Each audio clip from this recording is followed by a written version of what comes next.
Thank you, Mr. Chairman. Have you ever launched an investigation into whether political bias is impacting the consumer experience? Congressman, we do, to the extent there are concerns, we look into them, and No, have you expressly launched an investigation into political bias of your employees? On our employees, you said? Yes.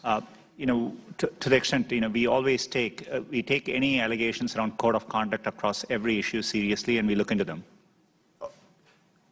You said to me yesterday that, as it relates to political bias, you haven't launched those investigations because there are so many redundancies and there is so much peer review that would not be possible. Is that still your testimony today?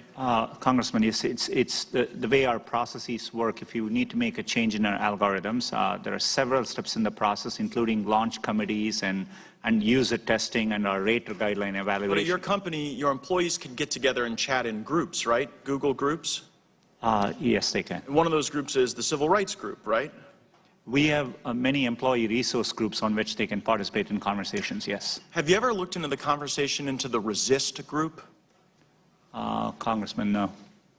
Is that a surprise to you that there's a Resist group? I'm not aware whether such a group exists or not. If there was a Resist group, would that be the type of thing that you would want to look into? We have clear policies around how our products are built. And no, but if there's a Resist, you know that the Resist movement is a movement built to resist the agenda of President Trump. If there's a Resist group within your company where groups of employees, not one, are getting together within that group to engage in discourse on company time with company infrastructure, does that strike you as the type of thing you would want to investigate? Congressman, I'm not aware of any such group. None like that has been brought to my attention, and happy to follow up, and understand the concern better. Yeah, Mr. Chairman, I seek unanimous consent to enter into the record a document from what purports to be Google employee Miles Borens, which is opposed to the Google group Resist. Without objection, so ordered. I'm also reading now from the discussion that occurred over Breitbart and Google Ads, and I'm quoting from one of your employees who purportedly posted, "Anyone want to hold their nose and look through Breitbart.com for hate speech? Why would someone need to hold their nose to do that work?" Congressman, today we have 90,000 employees, and they communicate in forums. As a company, we have allowed freedom of expression, and we don't stand or condone comments expressed in these things. We are very clear about our policies as to how we build our products, and we serve our publishers that way.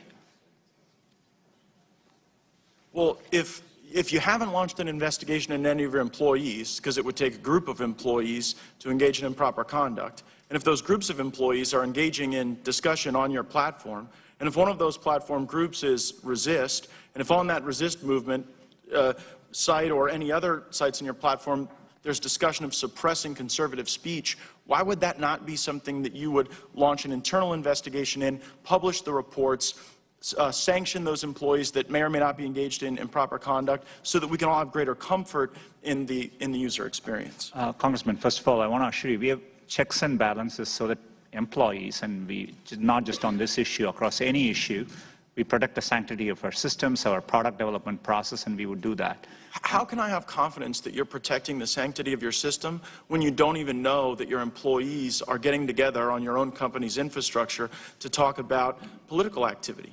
In general, we always assume our systems are designed. We assume there could be bad intent. So we've designed from first principles because, for security reasons, both externally and internally, at any given moment, we assume that somebody may be acting in bad faith, and that's how we have designed our systems with all the protections in place. We need to do that for our security of our systems, and it's a first principles approach. So if your assumption is that people can act in bad faith, why then have you not launched an investigation into the communications that seem to indicate a desire to suppress conservative political movements and conservative voices? Well, if there are allegations around discussions which are specific with the intent of manipulating our products, we would conduct an investigation. Okay, well that's good to hear. The Wall Street Journal reported that your workers were discussing tweaking search terms to frame the discussion over the travel ban. Did you perform an investigation into that allegation?